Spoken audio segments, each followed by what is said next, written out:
How to block pop-ups on iPhone 12 or iPhone 12 mini, iPhone 12 Pro, and iPhone 12 Pro Max.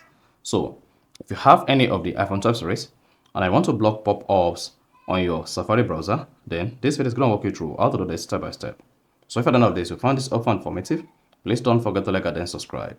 Now the first one to do, when you want to block pop-ups on iPhone 12 series, all you just need to do is go ahead and open the settings app on your iPhone. On your settings page, you want to scroll down the page, just keep scrolling, click on apps, then scroll down and search for Safari. So just scroll down, click on Safari. Once you selected that, want to scroll down the page on the Safari settings page, then locate block pop-ups. If the block pop-ups is grayed out, that shows you allow pop-ups on the Safari browser. To block it, just go ahead and turn this on. Then once turned on, block pop-ups on the Safari, then all pop-ups on your Safari browser will be blocked. Is that?